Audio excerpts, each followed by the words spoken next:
First of all, he went to Kirilov. It was about 1 o'clock in the morning. Kirilov was standing in the middle of the room. Kirilov, my wife's having a baby. What do you mean? She's giving birth to a baby. A baby.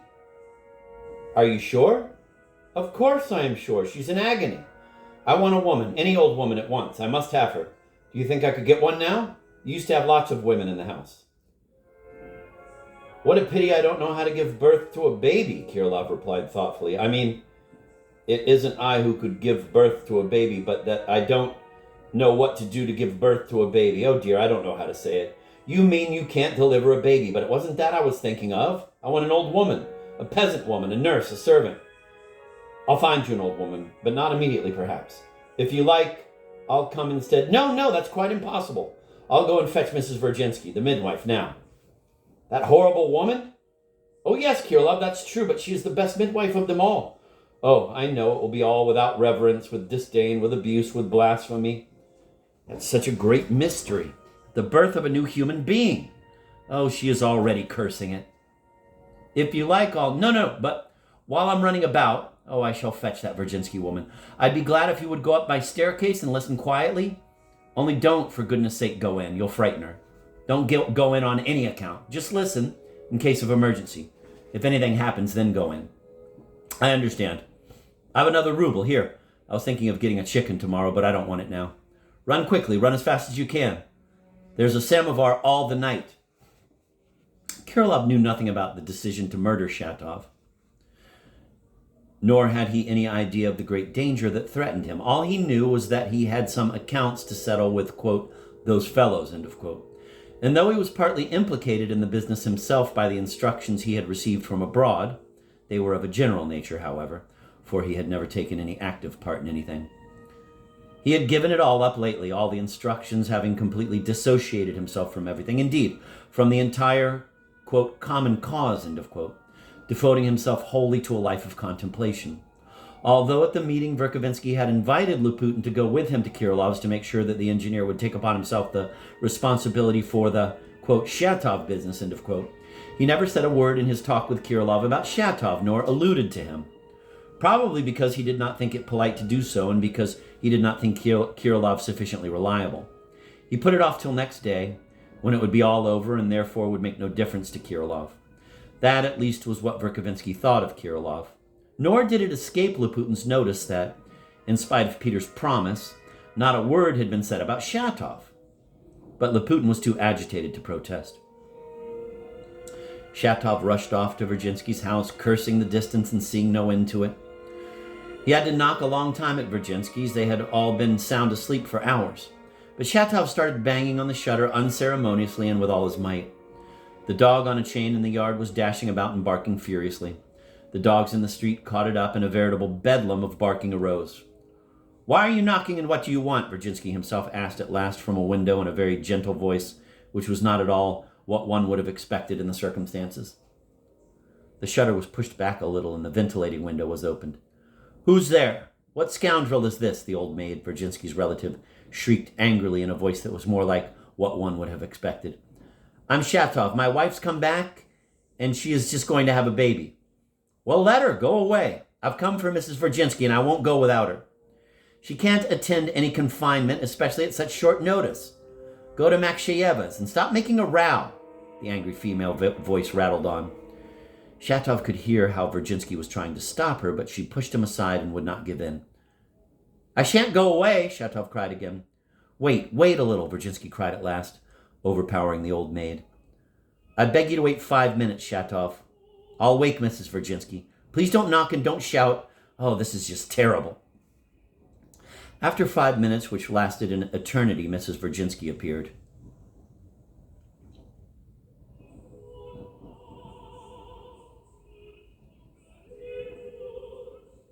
"Your wife has come back to you?"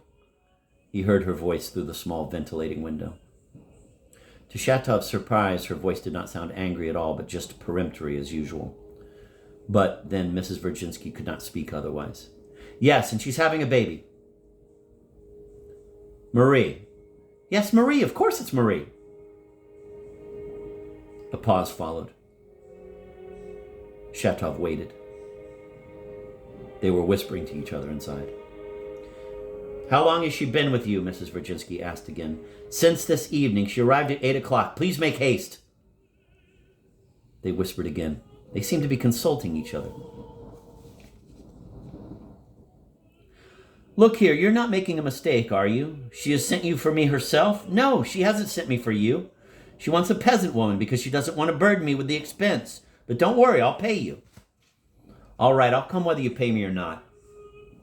I've always had a high opinion of Marie's independent principles, though I don't think she remembers me. Have you got the most necessary things? I have got nothing, but shall get them. I shall. So these people possess some generosity after all, Shatov thought as he set off to Lyamshin's. A man and his convictions are two different things. Perhaps I haven't been fair to them. We are all to blame. And if only we were all convinced of that. He did not have to knock long at Lyamshin's. To his surprise, Lyamshin opened the little ventilating window at once, having jumped out of bed barefoot and in his night clothes at the risk of catching cold. He was very concerned about his health and was continually worried about it. But there was a special reason for such alertness and precipitancy. Lyamshin had been in a state of nerves all the evening and had not been able to sleep for excitement as a result of the meeting of the group of 5. He was all the time haunted by the fear of a visit of uninvited and unwished-for guests. The news that Shatov was an informer worried him most of all. And, as ill luck would have it, somebody was suddenly knocking so dreadfully loudly at the window. He was so frightened at the sight of Shatov that he immediately slammed the window and rushed back to bed. Shatov began shouting and knocking furiously. What do you mean by knocking like that in the middle of the night? Lyamshin shouted menacingly, but almost dead with fear, having at last, 2 minutes later, made up his mind to open the window again to satisfy himself that Shatov had come alone. Here's your revolver. Take it back and give me 15 rubles. What's the matter with you? Are you drunk? I'm going to catch a cold. Wait a minute. I'll throw a blanket over me. Let me have the 15 rubles at once. If you won't give it to me, I'll knock and shout till daybreak. I'll break your window for you. I'll shout for help and they'll take you off to the lockup. Well, I'm not drunk either. I'll start shouting for help too. Which of us has more reason to be afraid of the police, you or I? And to think that you can hold such rotten opinions. I know what you're hinting at. Wait, don't knock, for goodness sake. Good heavens, who can raise money at night? Well, what do you want money for, if you're not drunk? My wife has come back. I'm letting you have it back for 10 rubles less than what I paid for it, and I haven't fired it once. Take your revolver. Take it at once. Without thinking, Lyamshin stretched his hand out of the window and took the gun. He stood holding it for a second, then suddenly his head popped out and he spoke gaspingly, as if shivers were running up and down his spine. You're lying. It's not true that your wife has come back to you. You're simply trying to leave town. Where could I run to, you damn fool? I'll leave the running away to your Peter Verkovensky. Let him take off, not me. I've just been to get the midwife, Mrs. Virginsky, and she's agreed to come. My wife's in agony. We need money. Give me those 15 rubles. A whole fireworks display of possibilities flashed through Lyamshin's shifty brain. He saw things differently now, but fear still paralyzed his reasoning somewhat. But how's that? You don't live with your wife, do you? I could bash your head in for a question like that. Good God, I'm sorry. I was just so flabbergasted. But I understand now, I see. But did Mrs. Virginsky really agree to come? You told me she was coming, didn't you? But you know very well it isn't true. So you see, you can't stop lying. You lie like you breathe. She's probably with my wife by now. Don't keep me waiting. It's not my fault that you're so stupid. That's not true. I'm not stupid, but you'll have to excuse me. And once more, at a loss how to get rid of Shatov, he closed his window. But Shatov let out such a yell that Lyamshin's head immediately popped out again. But this is a scandalous infringement of my rights as a private citizen. Now, what are you demanding of me? Please formulate your demands. And I want you to note that you're presenting them in the middle of the night. I'm demanding 15 rubles, you fathead.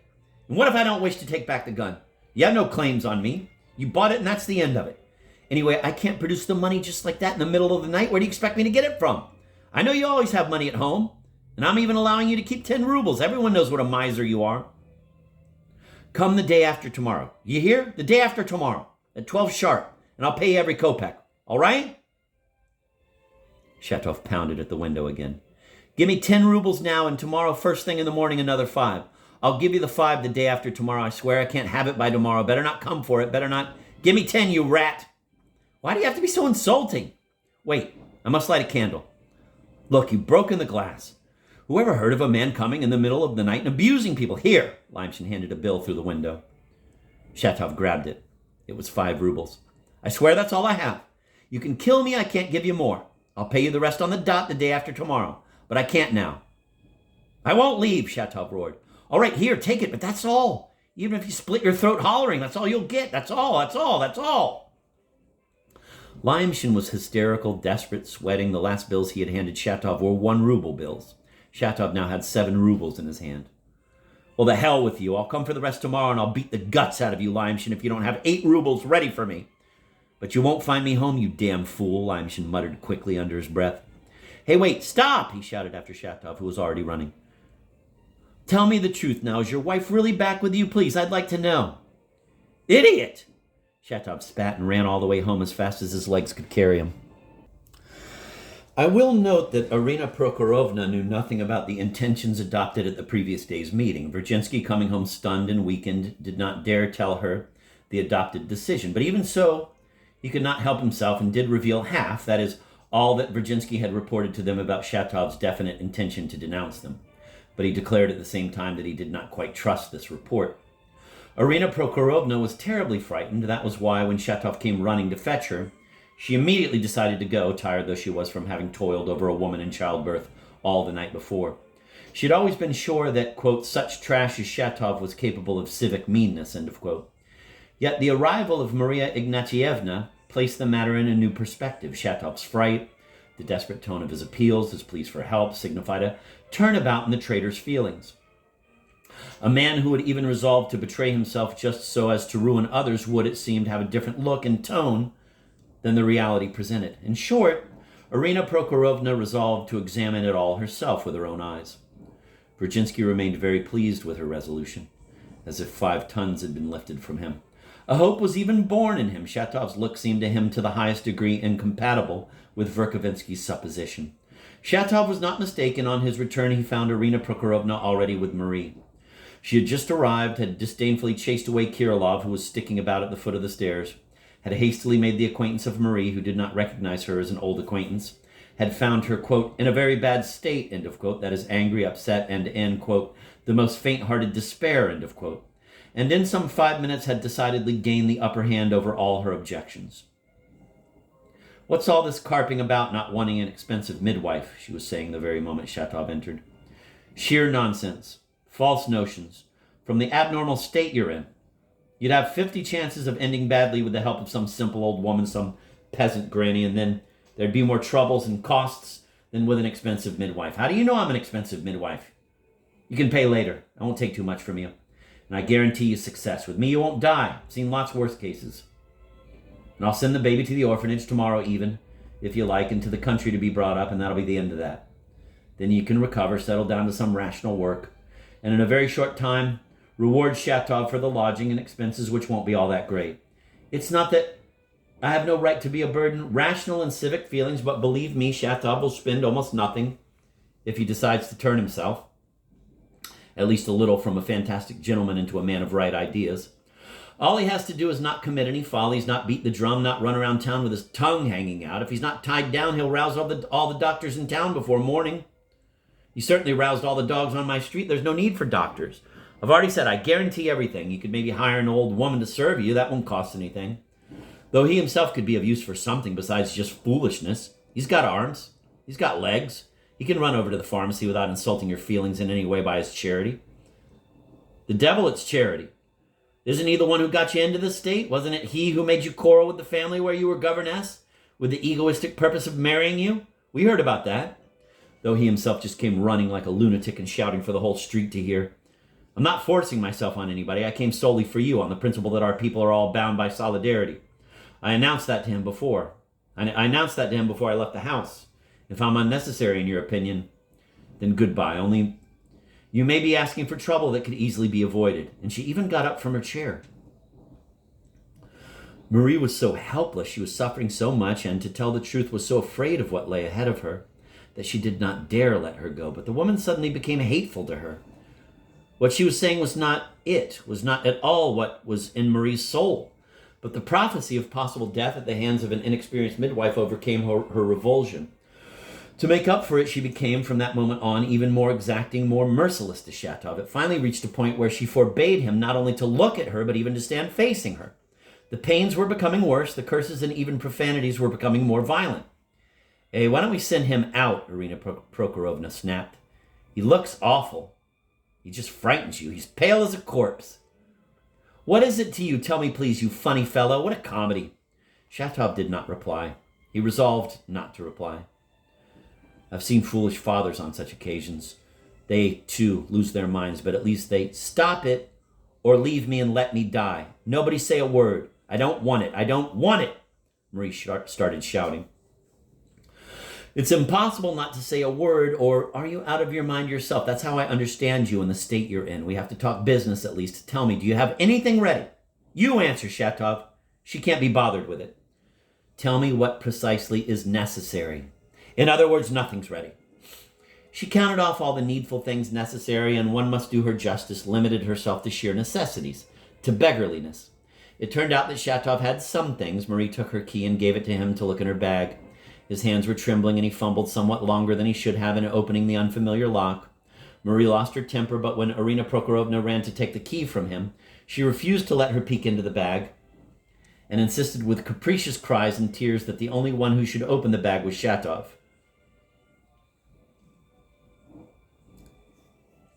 For certain things, he had to run over to Kirilov. As soon as Shatov turned to go, she immediately began calling him back frenziedly, and calmed down only when Shatov rushed madly back from the stairs and explained to her that he was leaving only for a minute to get the most necessary things and would come back at once. Well, lady, you're a hard one to please, Irina Prokhorovna laughed. 1 minute he has to stand facing the wall and not dare look at you. The next he mustn't dare leave for a moment or you'll cry. You might think something this way. Now, don't be capricious. Don't pout, I'm just laughing. He dare not think anything.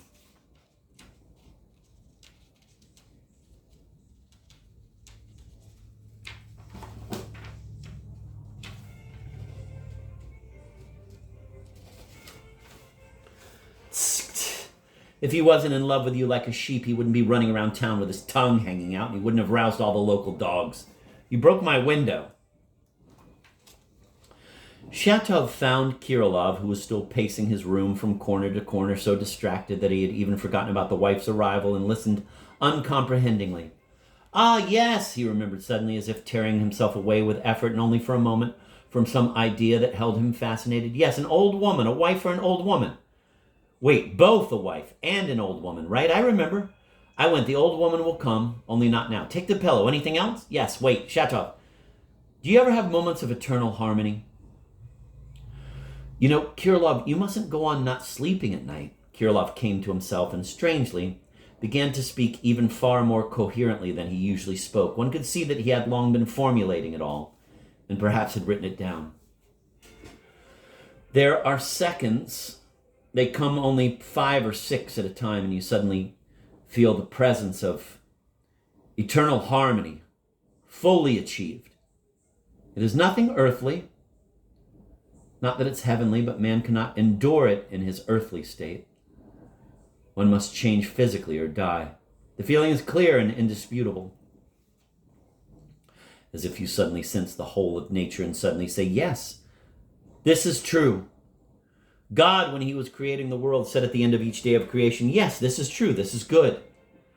This is not tenderheartedness, but simply joy.